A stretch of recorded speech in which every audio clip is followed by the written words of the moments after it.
ಆದ್ರೆ ಅವನನ್ನು ಅನುಮಾನದ ನೋಡುವಂತ ಪರಿಸ್ಥಿತಿ ಇವತ್ತು ಕರ್ನಾಟಕದಲ್ಲಿ ಮೂಡು ಬಂದಿರುವಂತದ್ದು ಖಂಡಿತ ಕರ್ನಾಟಕಕ್ಕೂ ಒಳ್ಳೆಯದಲ್ಲ ಮತ್ತು ಆ ಸಂಸ್ಥೆಯ ಗೌರವಕ್ಕೂ ಕೂಡ ಒಳ್ಳೆಯದಲ್ಲ. ಈ ಹಿನ್ನೆಲೆಯಲ್ಲಿ ಮೊನ್ನೆ ನಡೆದಂತ ಪ್ರೊಫೆಷನರಿ ಹುದ್ದೆಯಲ್ಲಿ ನಡೆದಂತ ಸಂಗತಿಗಳು, ಮನೆ ಅಧ್ಯಕ್ಷ ಯಾಕೆ ಈ ರೀತಿ ಆಗ್ತಾ ಇದೆ ಅಂತ ಕೇಳಿದ್ರೆ, ಒಂದು 384 ಜನರನ್ನ ಭರ್ತಿ ಮಾಡಿಕೊಳ್ಳಲಿಕ್ಕೆ ನಡೆದಂತ ಪರೀಕ್ಷೆ, ವಿದ್ಯಾರ್ಥಿಗಳಿಗೆ ಯಾಕೆ ಆಕ್ರೋಶ ರಸ್ತೆಗಳಿಗೆ ಬರ್ತಾರೆ ಅಂತ ಕೇಳಿದ್ರೆ, ನೀವು ಈ ಒಂದು ಪರೀಕ್ಷೆಯನ್ನು ಮಾಡಿ ಫಲಿತಾಂಶವನ್ನು ಪ್ರಕಟ ಮಾಡೋದಕ್ಕೆ 3 ವರ್ಷ ತೆಗೆದುಕೊಂಡ್ರು. ಈಗ 56,000 ಹುದ್ದೆಗಳನ್ನು ಭರ್ತಿ ಮಾಡಬೇಕು ಅಂತೇಳಿ ಬಜೆಟ್ ಅಲ್ಲಿ ಘೋಷಣೆ ಮಾಡಿದ್ದಾರೆ. 2.25 ಲಕ್ಷ ಹುದ್ದೆಗಳು ಖಾಲಿ ಇದೆ. 384 ಹುದ್ದೆಯನ್ನು ಭರ್ತಿ ಮಾಡಲಿಕ್ಕೆ ಕೆಪಿಎಸ್ಸಿನವರು 3 ವರ್ಷ ತೆಗೆದುಕೊಂಡ್ರೆ ಇದು ಏನ್ ನಡೀತಾ ಇದೆ? ಫೆಬ್ರವರಿ 24ನೇ ತಾರೀಕು, ಫೆಬ್ರವರಿ 2, 26ನೇ ತಾರೀಕು ಫೆಬ್ರವರಿ 24ನೇ ಇಸ್ವಿನಲ್ಲಿ ಅಧಿಸೂಚನೆ ಹೊರಡುತ್ತಿದ್ದಕ್ಕೆ, ಫೆಬ್ರವರಿ 13, 2025ಕ್ಕೆ ಪರೀಕ್ಷೆ, ಅಧಿಸೂಚನೆ ಆಗಿ ಪರೀಕ್ಷೆಗೆ 1 ವರ್ಷ ತೆಗೆದುಕೊಳ್ತಾರೆ. ಪರೀಕ್ಷೆ ಆಗಿ ಅರ್ಹತಾ ಪಟ್ಟಿಯನ್ನು ಬಿಡುಗಡೆ ಮಾಡಲಿಕ್ಕೆ ಮತ್ತೊಂದು ವರ್ಷ ತೆಗೆದುಕೊಳ್ತಾರೆ. ಅಂದ್ರೆ 3 ವರ್ಷ ಒಂದು ಹುದ್ದೆಯನ್ನ ಭರ್ತಿ ಮಾಡಲಿಕ್ಕೆ ಕೆಪಿಎಸ್ಸಿ ತೆಗೆದುಕೊಳ್ಳೋ ಕಾರಣಕ್ಕೆ ಇಲ್ಲೇ ಅನುಮಾನಗಳು ಪ್ರಾರಂಭ ಆಗಿರೋದು.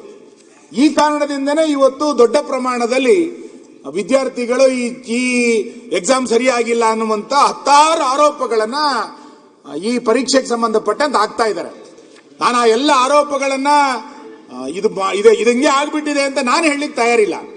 ಆದ್ರೆ ಎಲ್ಲಾರು ಒಂದು ಕಡೆ ಸಂಸ್ಥೆ ಮತ್ತು ಸರ್ಕಾರ ಮಧ್ಯಪ್ರವೇಶವನ್ನ ಮಾಡಿ ಇದಕ್ಕೆ ಏನು ಅಂತೇಳಿ ಆ ವಿದ್ಯಾರ್ಥಿಗಳ ಮನಸ್ಸಿನಲ್ಲಿರುವಂತಹ ನೋವನ್ನು ಅರ್ಥ ಮಾಡಿಕೊಳ್ಳೋದು, ಧ್ವನಿಯಾಗುವಂತ ಕೆಲಸವನ್ನ ಇವತ್ತು ಸರ್ಕಾರ ಮಾಡಬೇಕಾಗಿರುವಂತದ್ದು.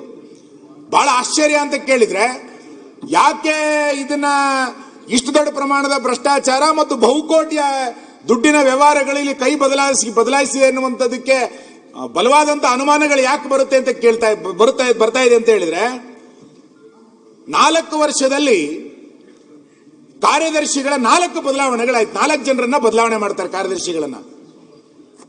4 ವರ್ಷದಿಂದ ಒಬ್ಬರೇ ಕಂಟ್ರೋಲರ್ ಇದ್ದಾರೆ. ಕಾರ್ಯದರ್ಶಿಗಳು 4 ಬದಲಾಯಿತು. ಒಂದು ಪರೀಕ್ಷೆಯನ್ನ ನಡೆಸಿ ಫಲಿತಾಂಶ ಬರಲಿಕ್ಕೆ 4 ಕಾರ್ಯದರ್ಶಿಗಳನ್ನ ಬದಲು ಮಾಡಿ ಒಬ್ಬರೇ ಕಂಟ್ರೋಲರ್ ನಿಟ್ರೆ ಯಾರ ಮೇಲೆ ಅನುಮಾನ ಪಡಬೇಕೀಗ ನಾವು? ಕಂಟ್ರೋಲರ್ ಮೇಲೆ ಅನುಮಾನ ಪಡೋದಾ, ಕಾರ್ಯದರ್ಶಿ ಮೇಲೆ ಅನುಮಾನ ಪಡೋದಾ, ಅಥವಾ ಇಡೀ ಆ ಸಮಿತಿಯ ಅಧ್ಯಕ್ಷರು ಉಳಿದಂತ ಸದಸ್ಯರ ಮೇಲೆ ಅನುಮಾನ ಪಡೋದಾ? ಎಲ್ಲಿ ಯಾರಿಂದ ತಪ್ಪಾಗಿದೆ ಇದು? ನಾನು ನೋಡ್ತಾ ಇದ್ದೆ 2004ರಿಂದ ಎಷ್ಟು ಜನ ಕಾರ್ಯದರ್ಶಿಗಳಾಗಿದ್ದಾರೆ ಅಂತ. 4 ಜನ ಕಾರ್ಯದರ್ಶಿಗಳು, ಒಬ್ರು ಅಧಿಸೂಚನೆ ಹೊರಡಬೇಕಾದ್ರೆ ಒಬ್ರು ಕಾರ್ಯದರ್ಶಿ, ಪರೀಕ್ಷೆ ಕ್ವಶನ್ ಪೇಪರ್ ಪ್ರಿಂಟ್ ಆಗಬೇಕಾದ್ರೆ ಒಬ್ರು ಕಾರ್ಯದರ್ಶಿ, ಪರೀಕ್ಷೆ ಬರಿಬೇಕಾದ್ರೆ ಒಬ್ರು ಕಾರ್ಯದರ್ಶಿ, ಫಲಿತಾಂಶ ಬರಬೇಕಾದ್ರೆ ಒಬ್ರು ಕಾರ್ಯದರ್ಶಿ, ಕಂಟ್ರೋಲರ್ ಒಬ್ರೆ. ಈಗ ಇಲ್ಲಿ ಅನುಮಾನಗಳು ಬರ್ತಾ ಇರುವಂತದ್ದೇ ಕಂಟ್ರೋಲರ್ ಮೇಲೆ. ಈ ಕಂಟ್ರೋಲರ್ ಕೆಲಸ ಏನು? ಈ ಪರೀಕ್ಷೆ ಪ್ರಾರಂಭ ಆದಾಗಿನಿಂದ ಫಲಿತಾಂಶ ಬರೋ ತನಕ ಕಂಟ್ರೋಲರ್ ಕೆಲಸವನ್ನ ಅವನು ಏನೇನು ಮಾಡ್ದ ಇಲ್ಲಿ? ಇದು ಈ ಅನುಮಾನಗಳು ಇವತ್ತು ದೊಡ್ಡವಾಗಿ ನಿರ್ಮಾಣ ಆಗ್ತಾ ಇರುವಂತದ್ದು. ಈ ಹಿನ್ನೆಲೆಯಲ್ಲಿ ನಾನು ಕೇಳ್ತಾ ಇರೋದೇನಂತ ಕೇಳಿದ್ರೆ, ಅವ್ರು ಆರೋಪ ಮಾಡ್ತಾ ಇದ್ದಾರೆ. ನಾನು ಆರೋಪಕ್ಕೆ ಮತ್ತೆ ಬರ್ತೇನೆ. ವಿದ್ಯಾರ್ಥಿಗಳ ನಡುವೆ ಮನಸ್ಸಲ್ಲಿರುವಂತ ಅನುಮಾನಗಳು ಆಮೇಲೆ ಬರ್ತೇನೆ. ಅದಕ್ಕೆ ಎಲ್ಲರೂ ಒಂದು ಕಡೆಗೆ ಸರ್ಕಾರಿ ಹುದ್ದೆಗಳು ಸಾಮಾನ್ಯ ಜನರಿಗೆ ಸಿಗೋಂಗಿಲ್ವಾಗರೆ? ಸರ್ಕಾರಿ ಹುದ್ದೆ ಕೇವಲ ಶ್ರೀಮಂತರಿಗೆ ಮಾತ್ರ ಸರ್ಕಾರಿ ಹುದ್ದೆನಾ? ಪ್ರಭಾವಿ ಇರೋಂತರಿಗೆ ಮಾತ್ರ ಸರ್ಕಾರಿ ಹುದ್ದೆನಾ? ಉಳ್ಳವರಿಗೆ ಮಾತ್ರ ಸರ್ಕಾರಿ ಹುದ್ದೆನಾ? ಅಥವಾ ಯಾರೋ ಸರ್ಕಾರಿ ನೌಕರರಿದ್ದಾರೆ ಅವನ ಮಗನಿಗೆ ಮಾತ್ರ ಮತ್ತೆ ಸರ್ಕಾರಿ ಹುದ್ದೆನಾ? ಇದು ಇವತ್ತು ಚರ್ಚೆ ಆಗ್ತಾ ಇರುವಂತ ವಿಷಯಗಳು. ಈ ಹಿನ್ನೆಲೆಯಲ್ಲಿ ಕೆಪಿಎಸ್ ಅಲ್ಲಿ ಇವತ್ತು ಆಗಿರುವಂತಹ ಅನುಮಾನಗಳ ಬಗ್ಗೆ ನಾವು ಅನುಮಾನಗಳನ್ನ ಏನು ವ್ಯಕ್ತ ಮಾಡಿದ್ದಾರೆ ಅಂತ ಕೇಳಿದ್ರೆ, 2 ಅನುಮಾನಗಳನ್ನ ಇವತ್ತು ಸಾರ್ವಜನಿಕವಾಗಿ ವ್ಯಕ್ತ ಆಗಿರುವಂತದ್ದು. ಮೊದಲನೇದು ಪರೀಕ್ಷೆ ಮತ್ತು ಅಂಕಗಳ ಕ್ರೋಢೀಕರಣದಲ್ಲಿ ಬಹಳ ದೊಡ್ಡ ಪ್ರಮಾಣದ ಅನುಮಾನಗಳು ಬಂದಿದೆ. ಪರೀಕ್ಷೆ ಆಗಿದೆ, ನಂತರ ಅಂಕಗಳನ್ನ ಮಾರ್ಕ್ಸ್ ಅನ್ನ ಕ್ರೋಢೀಕರಣ ಮಾಡಬೇಕಾದ್ರೆ ತಡ ಆಗಿದೆ, ಅಲ್ಲೆಲ್ಲ ಒಂದು ಕಡೆ ಅವ್ಯವಹಾರಗಳಾಗಿದೆ ಎನ್ನುವಂಥದ್ದು ಇವತ್ತು ಅನುಮಾನಗಳು ವ್ಯಕ್ತ ಆಗಿರುವಂತದ್ದು. ಕ್ರೋಢೀಕರಣ ಆದ ನಂತರ, ಅಂಕೆಗಳ ಕ್ರೋಢೀಕರಣ ಆದ ನಂತರ ಅರ್ಹತಾ ಪಟ್ಟಿಯನ್ನ ಘೋಷಣೆ ಮಾಡಬೇಕಾದ್ರೆ ಬಹಳ ದೊಡ್ಡ ಪ್ರಮಾಣದ ವ್ಯತ್ಯಾಸಗಳಾಗಿದೆ ಎನ್ನುವಂಥದ್ದನ್ನು ಕೂಡ ವಿದ್ಯಾರ್ಥಿಗಳು ಹೇಳಲಿಕ್ಕೆ ಶುರು ಮಾಡಿದ್ದಾರೆ. ಮಾನ್ಯ ಅಧ್ಯಕ್ಷ, ಇಲ್ಲಿ ಬಹಳ ಚರ್ಚೆಯ ವಿಷಯ ಮತ್ತು ಪತ್ರಿಕೆಗಳು ಬಹಳ ದೊಡ್ಡದಾಗಿ ಬಿಂಬಿಸಿರುವಂತದ್ದು ಏನು ಅಂತ ಕೇಳಿದ್ರೆ, ಪರೀಕ್ಷಾ ಕೊಠಡಿಗಳು ಬೇರೆ ಬೇರೆ ಕಡೆ ಇತ್ತು. 16 ಕಡೆಗಳಲ್ಲಿ ಪರೀಕ್ಷಾ ಕೊಠಡಿಗಳಿತ್ತು. ಒಂದು ಕೊಠಡಿಯಲ್ಲಿ 24 ಜನ ಪರೀಕ್ಷೆಯನ್ನು ಬರೀತಾರೆ. ಈಗ ಎದ್ದಿರುವಂತ ಅನುಮಾನ ಅಂತ ಕೇಳಿದ್ರೆ, ಒಂದೇ ಕೊಠಡಿಯಲ್ಲಿ ಇದ್ದಂತ 11 ಜನರಿಗೆ ಅರ್ಹತೆ ಪಡ್ಕೊಂಡ್ಬಿಟ್ಟಿದ್ದಾರೆ ಅಂತ. ಹಾಗಾದ್ರೆ ಆ ಕೊಠಡಿಯಲ್ಲಿ 11 ಜನ ಅರ್ಹತೆ ಇಲ್ವಾ ಅನ್ನೋಂಥ ಪ್ರಶ್ನೆ ಅಲ್ಲ ಇಲ್ಲಿ. ಒಂದೇ ಸೀರಿಯಲ್ ನಂಬರ್ ಅಲ್ಲಿ, ಒಂದೇ ಸೀರಿಯಲ್ ನಂಬರ್, ಸರಣಿ ಸೀರಿಯಲ್ ನಂಬರ್ಗಳಲ್ಲೇ ಇರುವಂತವ್ರು ತೆಗೆದುಕೊಂಡಿದ್ದಾರೆ. ಒಂದೇ ಕೊಠಡಿಯಲ್ಲಿ 11 ಜನರ ಮೇಲೆ ಜನರಿಗೆ ಕೆಲಸ ಸಿಕ್ಕಿದೆ ಅಂದ್ರೆ ಪರೀಕ್ಷೆಯಲ್ಲಿ ಪಾಸ್ ಆಗಿದ್ದಾರೆ. ಮಾಸ್ ಆಗಿ ಆಲ್ ಮ್ಯಾನೇಜ್ಮೆಂಟ್, ಪರೀಕ್ಷಾ ಕೊಠಡಿಗಳ ಮ್ಯಾನೇಜ್ಮೆಂಟ್ಗಳನ್ನೇ ಆಗ್ಬಿಟ್ಟಿದೆಯೋ ಅನ್ನುವಷ್ಟರ ಮಟ್ಟಿಗೆ ಅನುಮಾನಗಳು ಇವತ್ತು ವ್ಯಕ್ತ ಆಗಿದೆ. ಈ ಹಿನ್ನೆಲೆಯಲ್ಲಿ ಇವತ್ತು ಸರ್ಕಾರ ಇವತ್ತು ಏನ್ ಮಾಡುತ್ತೆ, KPSC ಇದಕ್ಕೆ ಏನು ಉತ್ತರ ಕೊಡುತ್ತೆ ಎನ್ನುವಂಥದ್ದು ಚರ್ಚೆ ಆಗಬೇಕು. ನಾನು ಆ ಸೀರಿಯಲ್ ನಂಬರ್ಗಳನ್ನು ಓದ್ಲಿಕ್ಕೆ ಹೋಗೋದಿಲ್ಲ, ಇನ್ಯಾವುದೋ ವಿದ್ಯಾರ್ಥಿಗಳಿಗೆ ಅದರಿಂದ ಅನುಮಾನಗಳು ನೋವು ಆಗೋದು ಬೇಡ. ಆದ್ರೆ ಅದನ್ನ ನೋಡಿದ್ರೆ ಮಾನ್ಯ ಅಧ್ಯಕ್ಷ ನಿಮಗೆ ಕಳಿಸ್ಕೊಡ್ತೇನೆ. ಸೀರಿಯಲ್ ನಂಬರ್ಗಳು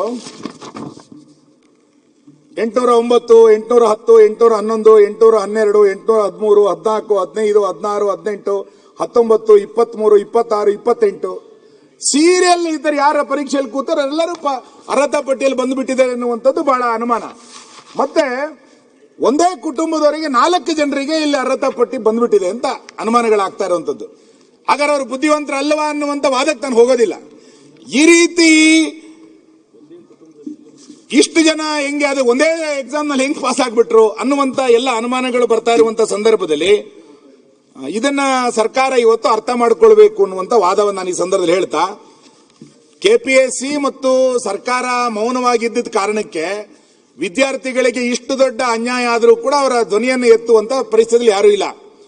ಆ ಪರೀಕ್ಷೆ ಆದಾಗ 7/5/2025ಕ್ಕೆ ವಿದ್ಯಾರ್ಥಿಗಳು ಕಾರ್ಯದರ್ಶಿಗಳು KPSCಗೆ ಒಂದು ಪತ್ರ ಬರೀತಾರೆ.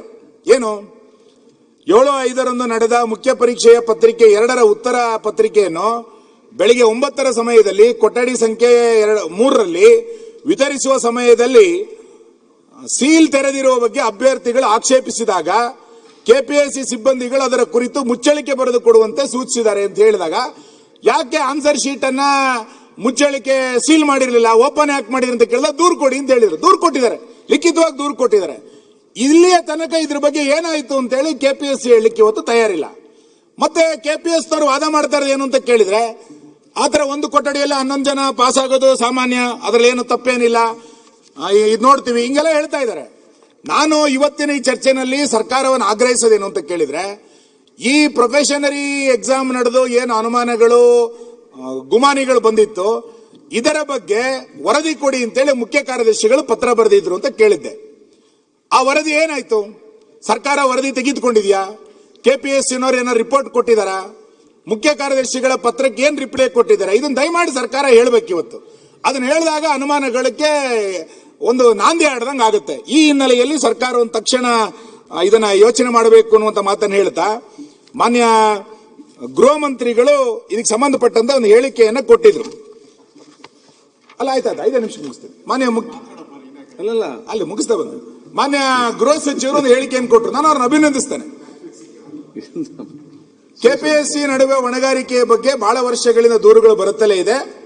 ಈ ಬಗ್ಗೆ ಮುಖ್ಯಮಂತ್ರಿಯವರು KPSC ಆಡಳಿತ ಮಂಡಳಿಯವರನ್ನ ಕರೆಸಿ ಹಲವು ಬಾರಿ ಚರ್ಚೆ ಮಾಡಿದ್ದಾರೆ. ಅಲ್ಲದೆ ಕಾರ್ಯದರ್ಶಿ ಅವರನ್ನು ಬದಲಾಯಿಸಲಾಗಿದೆ, ಹಲವು ಕ್ರಮಗಳನ್ನು ತೆಗೆದುಕೊಳ್ಳಲಾಗಿದೆ. ಆದರೂ ಈ ರೀತಿ ಆಗುತ್ತದೆ ಎಂದಾಗ ಕಾರ್ಯದರ್ಶಿಯೋ ಅಧ್ಯಕ್ಷರೋ ಇದರ ಹೊಣೆಯನ್ನು ಹೊರಬೇಕಾಗುತ್ತದೆ ಅಂತೇಳಿ ಹೋಮ್ ಮಿನಿಸ್ಟ್ರಿ ಇವತ್ತು ಸ್ಪಷ್ಟ ಮಾಡಿದ್ದಾರೆ. ದಯಮಾಡಿ ಹೋಮ್ ಮಿನಿಸ್ಟರ್ ಈ ಮಾತಿಗೆ ಸರ್ಕಾರ ಬದ್ಧ ಆಗಬೇಕು. KPSCನಲ್ಲಿ ನಿರಂತರವಾಗಿ ಈ ರೀತಿಯಾದಂತ ಅನುಮಾನಗಳ ಹುತ್ತಗ ಬರ್ತಾ ಇದ್ದಾಗಲೂ ಕೂಡ ನಾವು ಇಲ್ಲಿಯ ತನಕ ಯಾರನ್ನೂ ಹೊಣೆಗಾರನ್ನು ಮಾಡಲಿಲ್ಲ, ಯಾರ ಮೇಲೂ ಕ್ರಮ ಆಗಲಿಲ್ಲ.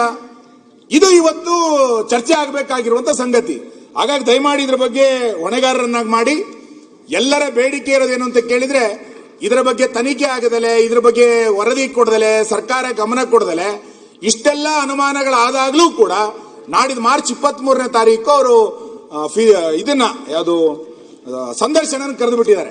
ದಯಮಾಡಿ ಆ ಇಂಟರ್ವ್ಯೂನ ಸ್ಟಾಪ್ ಮಾಡಬೇಕು ಅನ್ನುವಂತ ಮಾತನ್ನ ಒತ್ತಾಯವನ್ನ ಅವ್ರು ಮಾಡಿದ್ದಾರೆ. ಹಾಗಾಗಿ 23ನೇ ತಾರೀಕು ಹೊರಟಿರುವಂತಹ ಸಂದರ್ಶನವನ್ನ ತಕ್ಷಣ ಸರ್ಕಾರ ನಿಲ್ಲಿಸಬೇಕು.